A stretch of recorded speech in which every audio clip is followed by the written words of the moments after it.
Welcome to Audio Guide 2, a patient's guide to understanding complex perianal fistula.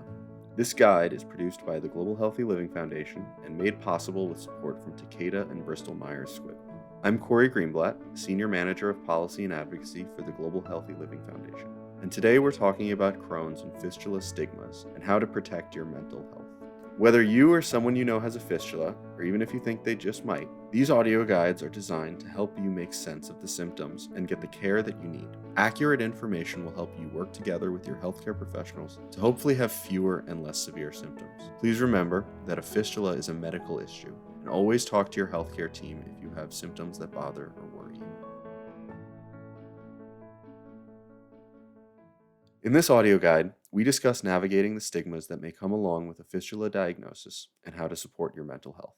Learning that your gastrointestinal symptoms may be more than your typical Crohn's disease symptoms may be confusing and scary. For many people, this information can be hard to process, even after hearing or reading about it more than once. Thinking about fistulas and the possible need for surgery can cause stress, worry, and fear. However, a fistula diagnosis can also be reassuring, as you can finally start understanding how to manage, treat, and live better with your symptoms. Part of that is caring for your emotional and mental health.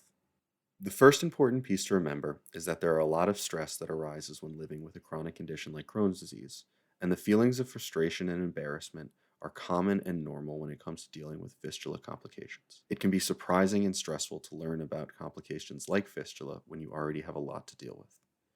So today, we're confronting some of the common stigmas around inflammatory bowel disease and fistula with the truth. A common stigma for people living with inflammatory bowel disease is, quote unquote, it's your fault. When it comes to gut health, patients often get blamed for eating poorly and not taking care of themselves.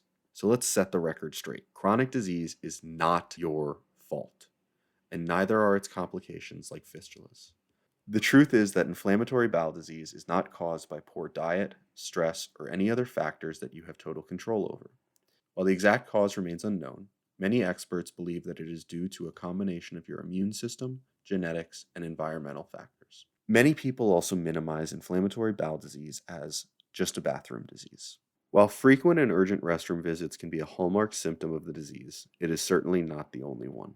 Inflammatory bowel disease is a chronic autoimmune disease in which the immune system wrongly attacks itself, causing inflammation in the gut.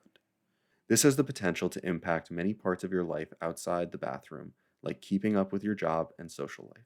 Inflammatory bowel disease can also cause problems in the joints, skin, bones, eyes, kidney, and liver.